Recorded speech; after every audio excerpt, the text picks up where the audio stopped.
아시시 성 프란치스코의 생애. 토마스 첼라노. 프란치스코회 한국 관구. 제2생애 제2부 가난. 제25장 가난을 찬미함. 눈물의 골짜기에 있는 동안 복되신 사부님은 인간의 아들들의 흔한 부를 하찮게 여겼고 더 높은 사물들을 열망한 나머지 마음을 다하여 가난을 갈구하였다. 그는 가난을 하느님의 아들과 특별히 가까운 것으로 깨닫고 나서 비록 온 세상이 가난을 걷어찼지만 그는 영원한 사랑으로 가난과 정혼하려 하였다. 그러므로 그는 그녀의 아름다움에 매혹되어 연인이 된 다음부터는 자기 부인과 더 힘차게 붙어 있기 위해서 그리고 둘이 한 몸이 되기 위해서 그의 아버지와 어머니를 떠났을 뿐 아니라 모든 일들을 내팽겨쳤다. 그러므로 그는 그녀를 끌어당겨 순결한 포옹을 하였고 그녀의 남편이 못되면 1시간도 이를 참지 못했다. 그가 늘 자기 아들들에게 말했듯이 가난이 완덕에 이르는 길이었고 가난이 영원한 부의 약속이며 보증이었다. 아무도 그가 가난에 탐욕스러웠던 만큼 금부치에 탐욕한 사람이 없었다. 아무도 그가 복음의 진주를 간수하는 데 안달한 만큼 자기의 보물을 간수하는 데 안달한 사람이 없었다. 그는 집에서나 밖에서나 가난에 역행하는 일들을 형제들에게서 발견하면 이것으로 마음을 상하였다. 진정 그는 수도 생활을 시작할 때부터 죽을 때까지 한 벌의 투니카와 한 가닥의 허리끈과 팬츠들만을 가진 부자였고 다른 것은 일체 없었다. 그의 초라한 수도복은 그가 어디에 자기 재산들을 두었는지를 드러내준다. 그는 이렇게 기쁘고 안전하고 가볍게 자기 길을 달렸으며 썩고 말 보물을 100배나 값진 물건으로 바꾸고 기뻐하였다. 가난한 집 제26장. 그는 자기 형제들에게 가르치기를 거처를 만들 때는 돌로 하지 말고 자그마하고 가난하게 나무로 만들라고 하였다. 검소한 계획에 맞추어 작은 곳을 마련하라고 한 것이다.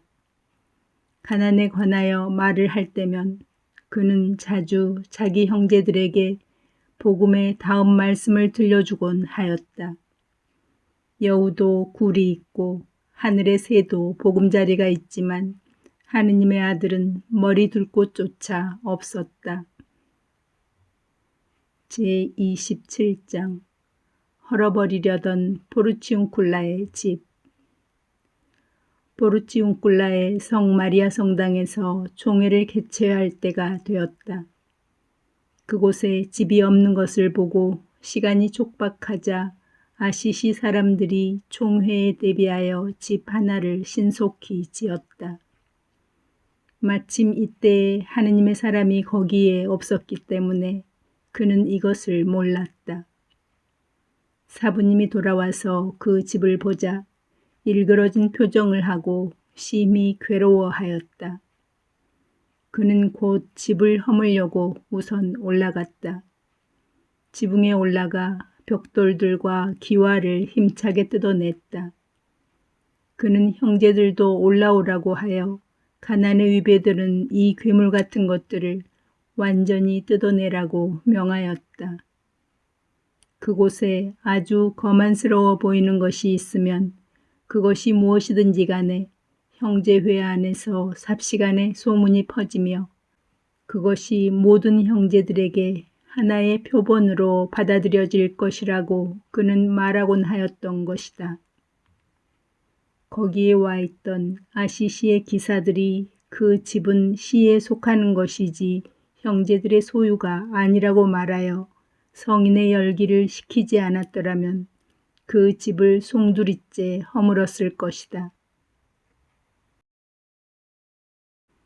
제28장 볼로냐에 있는 집에서 아픈 형제들까지도 몰아냄.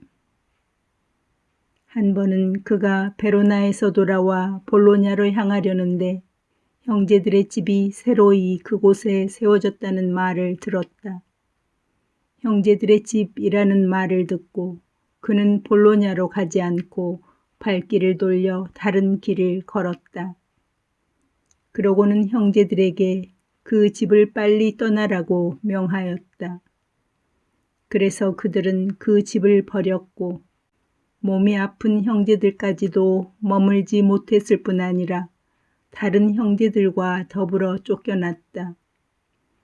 당시에 오스티아의 주교였으며 롬바르디아의 교황 특사로 파견된 우골리노 주교가 그 집이 당신 소유라고 설교 중에 공적으로 발표하기 전까지는 그곳에 다시 돌아갈 허락을 누구에게도 내리지 않았다.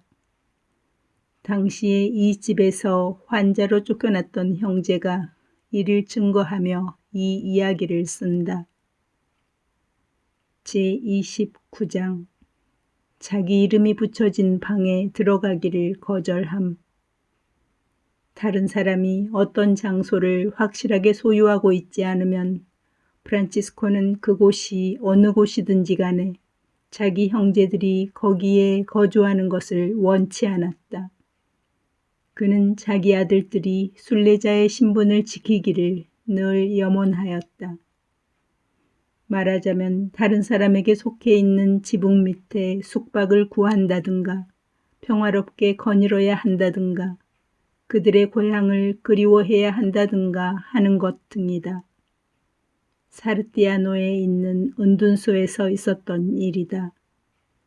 한 형제가 다른 형제들로부터 어디에서 오고 있느냐는 질문을 받자 그가 대답하였다. 프란치스코 형제의 방에서 오고 있습니다. 이 대답을 듣고 성인이 말하였다. 형제가 프란치스코의 이름을 방에다 붙여 이제 내가 그 방을 사유하게 하였으니 내가 거처할 다른 방을 구해보시오. 앞으로 그 방에는 머물지 않겠소. 그리고 말하였다. 주께서 40일을 기도하고 단식하신 광야에 계실 때 그곳에 자기를 위하여 방이나 어떤 집도 마련하시지 않고 산의 바위 밑에 머무르셨습니다. 우리는 비록 집 없이 살 수는 없지만 쓰여진 양식에 맞게 소유권 없이 살면서 그분을 늘 따를 수는 있습니다. 가난한 살림 도구 제30장 이 사람은 오만해 보이는 집에 대해서는 질색하였을 뿐더러 집안에 있는 많고 정교한 가구들의 심한 공포를 느꼈다. 우리가 순례자임을 모든 살림 도구가 보여주도록 하기 위하여 그리고 우리가 귀양살이하는 사람임을 노래하도록 하기 위하여 그는 식탁이나 그릇 안에 들어있는 내용물이 세속에 대한 기억들을 불러일으키는 것이면 그것이 무엇이든 간에 그것을 좋아하지 않았다. 제31장 그렉치오에서 부활절에 준비한 식탁에 대한 이야기 그리고 그리스도의 표양에 따라 자신이 순례자임을 보여줌. 부활 대축일에 그렉치오의 은둔서에서 형제들이 평상시에 사용하던 것과 달리 한층 정성을 기울여 흰 청과 유리 제품으로 식탁을 꾸몄다. 사부님이 방에서 나와 식탁으로 와보니 높은 식탁이 헛되이 꾸며져 있는 것을 발견하였다. 웃음을 머금고 있는 식탁에 그는 철저히 웃음을 던지지 않았다. 그는 슬슬 조금씩 발걸음을 뒤로 하여 꽁무니를 빼더니 거기에 있던 한 가난한 사람의 번거지를 자기가 뒤집어 쓰고 지팡이를 손에 들고는 밖으로 나와버렸다. 그는 문 밖에서 형제들이 식사를 시작할 때까지 기다렸다. 식사 시간을 알려도 그가 오지 않으면 기다리지 않는 것이 그들에게 상례였기 때문이었다. 그들이 식사를 시작하자 참으로 가난한 사람이 문 밖에서 소리쳤다. 주 하느님의 자비로 이 가난하고 병든 떠돌이에게 적선 좀 하시오. 형제들이 대답하였다. 여보시오, 주님의 자비로 구하시니 들어오시지요. 그가 즉시 들어가서 식사를 하고 있는 그들 앞에 나타났다. 얼마나 놀라운 일을 이 떠돌이가 이 안주자들에게 했을 거라고 당신은 생각하는가? 접시 하나가 그에게 주어졌고 이어서 그는 혼자 땅바닥에 앉아 제 위에 그 접시를 놓았다. 나는 지금 작은 형제 외 형제처럼 앉아 있습니다. 라고 그가 말하였다. 이어 형제들에게 말했다. 우리는 어느 수도회보다도 더욱 하느님의 아들의 가난의 모범을 따를 의무가 있습니다.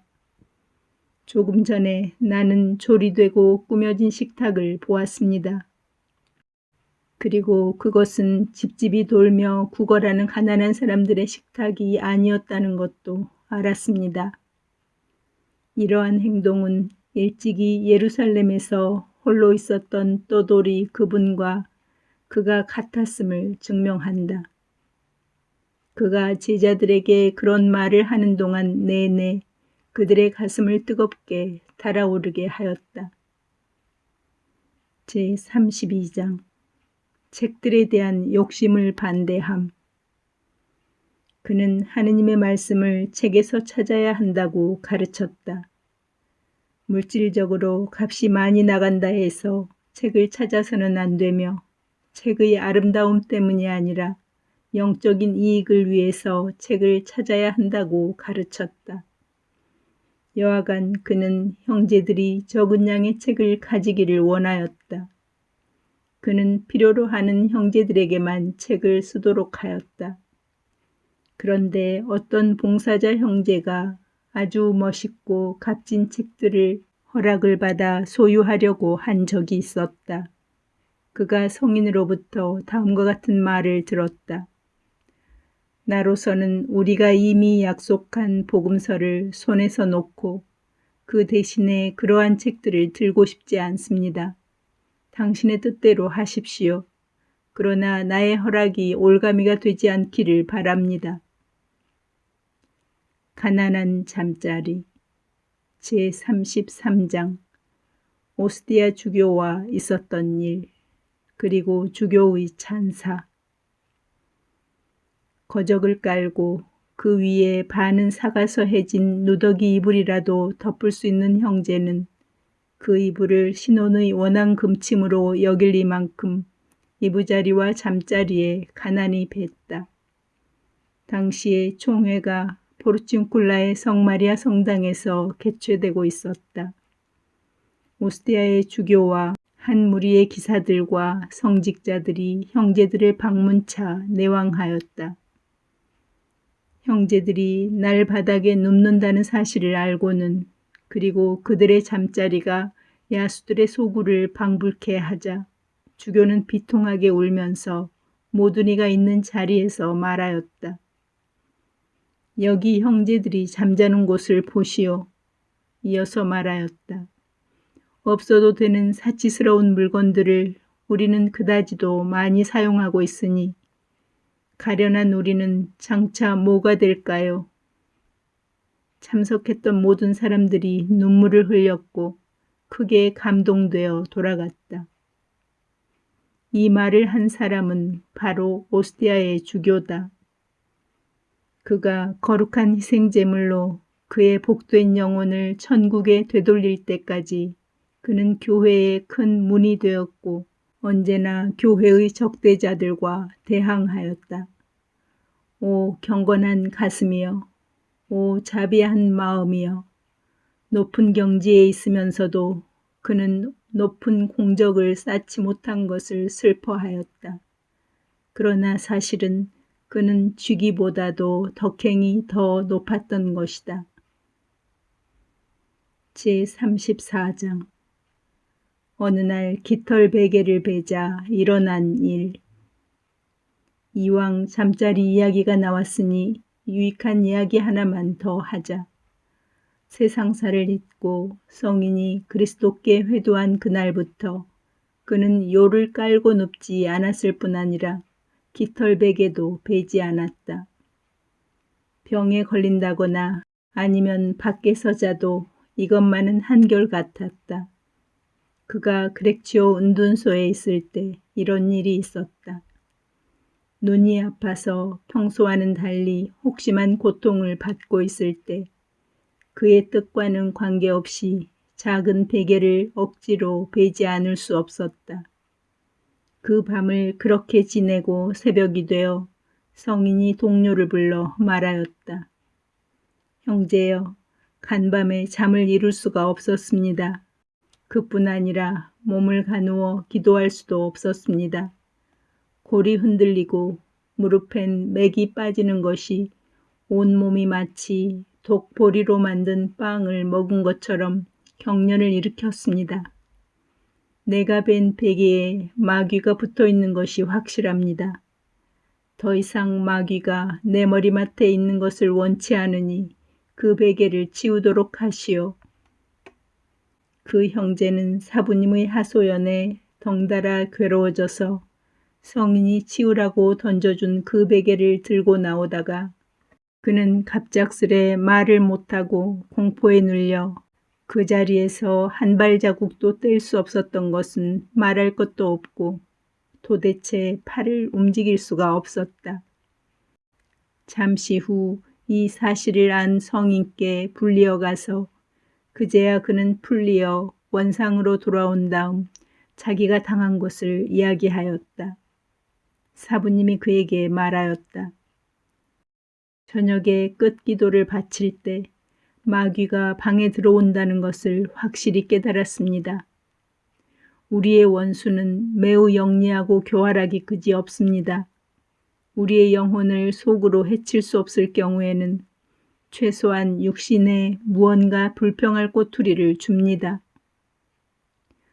어디로 넘어져도 부드러운 대로 넘어질 수 있도록 방석들을 빈틈없이 방에 깔아놓은 사람들은 들으시라. 악마는 의도적으로 풍족한 데를 따라다닌다.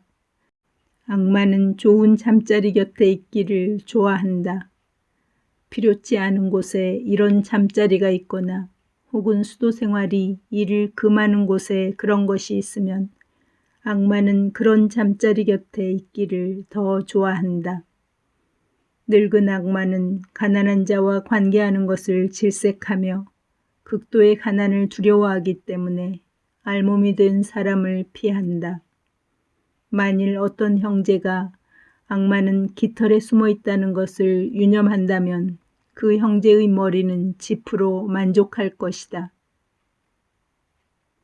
돈에 관한 이야기들 제35장 돈에 손을 댄 형제를 따끔하게 타이름.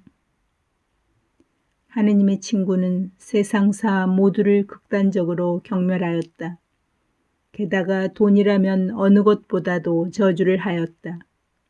따라서 그는 회두 초기부터 돈을 유난히 천대하였고 돈에는 바로 마귀가 붙어 다니니 피해야 한다고 늘 이야기하였다. 그는 비유를 들기를 돈은 똥만큼 사랑을 할 가치밖에 없다고 자기 형제들에게 말하였다. 어느 날 어떤 세속 사람이 포르치움쿨라의 성마리아 성당에 기도하러 들어왔다. 그는 약간의 돈을 십자고상 가까이에 제물로 바쳤다. 그가 간 다음에 한 형제가 그것에 아무 생각 없이 손을 댔다. 그리고 그것을 창문턱에다 올려놓았다. 그 형제가 한 일이 성인에게 알려졌다. 자기가 한 일이 밝혀지자 그 형제가 급히 성인에게 용서를 빌었고 땅바닥에 머리를 조아리며 벌받을 준비를 하였다. 돈에 손을 댔다는 이유로 성인은 그를 꾸짖었고 매우 가혹하게 나무랐다. 성인은 그에게 창문턱에 있는 돈을 입으로 물어다가 담 밖에 있는 당나귀 똥 위에 갖다 놓으라고 명령하였다. 그 형제가 기쁜 마음으로 그 명령을 이행하는 동안 이 말을 들은 형제들은 모두 전율을 느꼈다. 그 후는 모든 형제들이 이렇게 똥과 비유된 돈을 유별히 천대하게 되었고 이러한 새로운 본보기에 채찍을 받아 형제들은 더욱 돈을 경멸하게 되었다. 제36장 언젠가 돈을 주어 벌받은 형제. 한 번은 두 형제가 함께 길을 가다가 나병 환자들의 병원 근처에 접어들었다. 그들이 길바닥에 떨어져 있는 동전 한 잎을 발견하고 발길을 멈추고는 그 똥을 어찌해야 좋을지를 서로 상의하였다.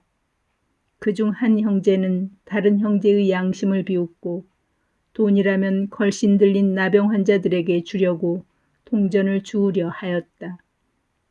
그의 동료는 그가 거짓된 애정에 속지 않게 하기 위하여 그를 말렸다. 그러고는 동전이 발견되면 그것이 마치 티끌인 양 밟고 지나쳐야 한다는 매우 분명한 회칙의 말을 들어 경솔한 형제에게 예시하였다. 그는 원래 고집불통인 사람이라서 충고를 듣지 않고 고집을 부렸다. 그는 회칙을 걷어차고 허리를 굽혀 동전을 주었다. 이제 그는 하느님의 심판을 면할 길이 없다. 그는 금시 말을 잃게 되었고 이를 갈았으며 말을 하려 해도 할 수가 없었다. 이 벌은 그의 어리석음을 밖으로 드러내게 하였고 이 벌은 교만한 사람을 사부님의 명령에 복종하도록 가르치는 것이었다. 마침내 그는 자기의 나쁜 기질을 없애버린 다음 더러운 입술을 회개의 물로 씻고야 거기에서 풀려나와 하느님께 찬미를 드리게 되었다. 옛 말씀에 이런 것이 있다. 어리석은 자를 바로잡아 주어라. 그러면 너의 친구가 될 것이다. 제37장 필요하다는 구실로 돈을 예비하려 한 형제를 책망함. 거룩한 사부님의 총대리인 까따니아의 베드로 형제가 멀리에서 많은 형제들이 포르치운쿨라의 성 마리아 성당을 방문한 것을 보고 동량에서 얻은 것으로는 그들의 필요를 도저히 채워줄 수가 없자 성 프란치스코에게 말하였다. 형제여, 어찌해야 할지를 모르겠습니다. 각처에서 이렇게 무더기로 한꺼번에 몰려온 형제들을 만족스럽게 돌볼 수가 없으니 말입니다. 들어오는 지원자들의 돈을 따로 보관하였다가 적절한 시기에 그것을 쓰면 좋겠는데 어떨까요? 성인이 대답하였다. 지극히 사랑하는 형제여, 그러한 애정은 버리시오. 그러한 애정은 사람을 위한다는 생각에 회칙을 어기게 되어 어디서나 옳지 못한 일을 하게 합니다. 그러자 그가 대답하였다. 그러면 어떻게 하라는 말씀입니까? 프란치스코가 말하였다. 복되신 동정녀의 제대뽀를 벗기고 제대의 장식들을 팔아 쓰시오. 어쩔 도리가 없다면 그렇게라도 합시다. 내 말을 들으시오. 성모님은 당신의 제대를 꾸미고 당신의 아들이 천시받는 것보다 제대가 벗겨져도 당신의 아들의 복음이 지켜지면 이를 더 기뻐하실 것입니다. 성모님이 우리에게 빌려주셨던 장식들을 어머니께 다시 돌려드릴 사람을 주께서 보내주실 것입니다. 제38장 뱀으로 변한 돈. 어느 날 하느님의 사람이 아뿔리아를 지나 바리 근처의 길에서 큰 돈주머니를 발견하였다. 그 돈주머니에는 돈이 꽉 차 있었고 그런 돈주머니는 장사꾼들 간에 돈자루라고 하는 용어로 통했다. 그의 동료는 땅에서 돈을 집어 가난한 사람에게 주어야 한다고 성인에게 종용하며 다그쳤다. 그 동료는 성인에게 가난한 자에 대한 동정심을 자극하였고 가난한 자에게 돈으로 도움을 베푸는 자애심은 좋은 일이라고 충동하였다. 성인은 이것을 단호히 거부하고 이것은 악마의 속임수라고 힘주어 말했다. 그는 말했다. 아들이여, 다른 사람의 물건을 취하는 일은 잘못된 것입니다. 다른 사람의 물건을 나누어 주는 일은 훌륭한 공로의 영광이기는커녕 벌받을 일입니다. 그들은 자리를 떠 내친 길을 마치려고 서둘렀다. 그러나 동료는 헛된 동정심에 마음이 쏠려 아직도 마음에 미련이 남아 있었다. 그는 다시 돌아가자고 귀찮게 졸라댔다. 성인이 이에 동의하였지만 그의 뜻을 채워주려는 것은 아니었고 하느님의 신비를 미혹한 자에게 보여주기 위함이었다. 그는 2사람이나 3사람을 증인으로 하여 삼위일체의 신비를 밝히려고 길 옆 우물가에 앉아있는 젊은이 하나를 불렀다. 3사람이 그곳에 도착하여 돈자루에 돈이 차 있는 것을 보았다. 성인이 아직은 누구도 거기에 접근하는 것을 금했다. 기도의 힘으로 악마의 교활함을 들춰내기 위함이었다. 돌을 던지면 닿을 만한 거리에 떨어져서 그는 거룩한 기도에 몰입하였다. 기도를 마치자 그 형제에게 돈 주머니를 들라고 명하였다. 그가 돈 대신에 뱀이 들어있으라고 기도했던 것이다. 나로서는 그 형제의 생각이 어떠했는지를 알 수 없지만 그 형제도 무엇인가 예감했던 듯 마음 안에 평상시와는 다른 반응을 보이고 사시나무 떨듯 떨며 질려 있었다. 그는 순종을 무섭게 생각하여 주저스런 마음을 떨쳐버리고 용기를 내어 돈주머니를 집어들었다. 그런데 보라, 큰 뱀이 돈주머니에서 튀어나와 악마의 교활함이 입증되었다. 성인이 그에게 말하였다. 오 형제여, 돈은 하느님의 종들에게는 하나의 악마요 독사일 뿐입니다. 가난한 옷 제39장 부드럽고 화려한 옷을 입은 형제들을 말과 표양으로 나무람. 위에서 내려오는 힘을 받은 이 사람은 육신의 옷을 통해 밖으로 느끼는 열보다 하느님의 불길로 인하여 안으로 느껴지는 열이 한층 더 뜨거웠다.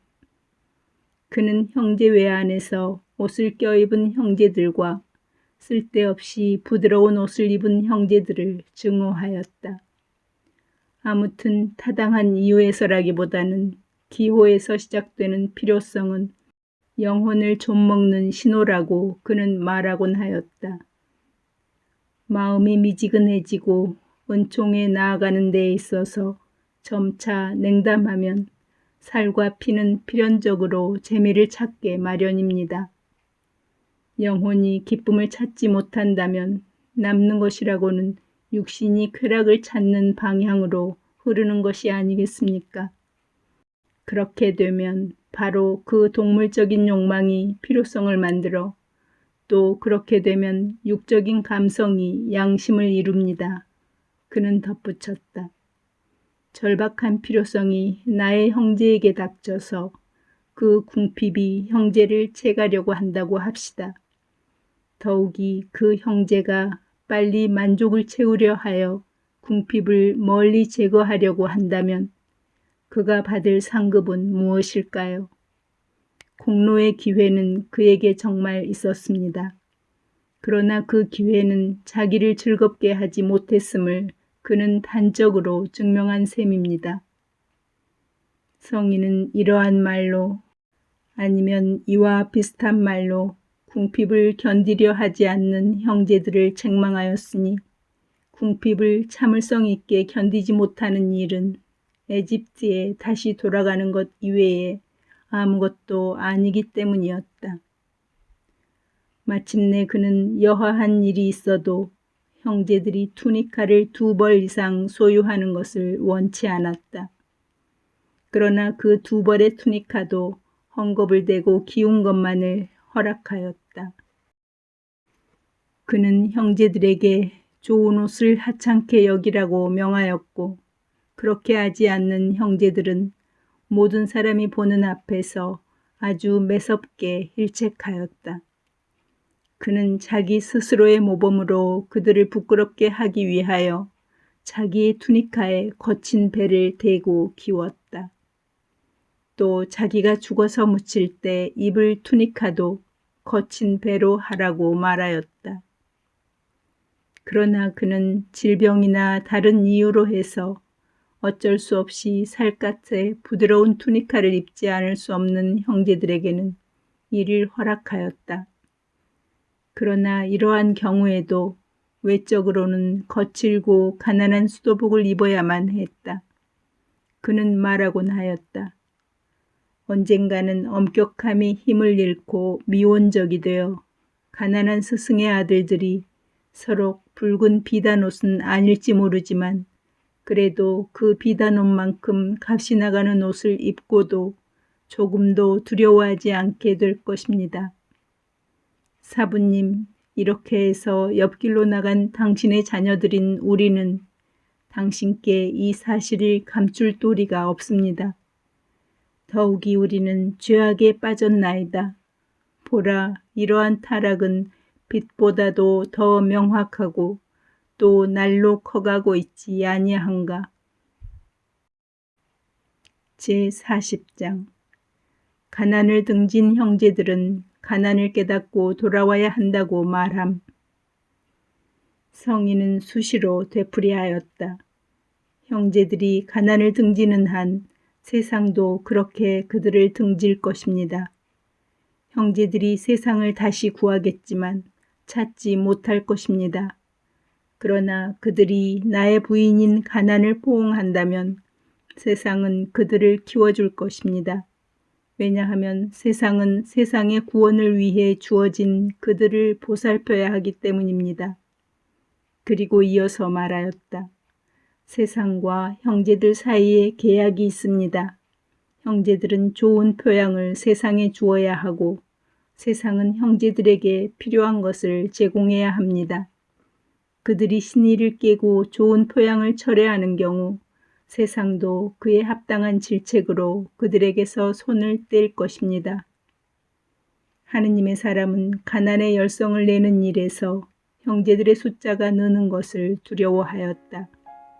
왜냐하면 사실은 그렇지 않다 하더라도 다수는 부요한 모습을 띠기 마련이기 때문이다. 그래서 그는 습관적으로 말하였다. 그럴 수만 있다면 세상에서 작은 형제들이 거의 눈에 띄지 않으면 좋으련만 세상이 놀랄 만큼 형제들의 숫자가 적었으면 그는 풀리지 않는 밧줄로 가난한 부인과 묶여 있었기에 현세에서가 아니라 내세에서 그녀의 혼인 지참금을 기대할 수 있었다. 그는 불타는 애정과 크나큰 기쁨으로 가난을 이야기하는 시편을 항시 노래하였다. 이것이었다. 없느니라 하여 영영 잊혀질 리 없으리라. 없느니 보고들 즐거워하라.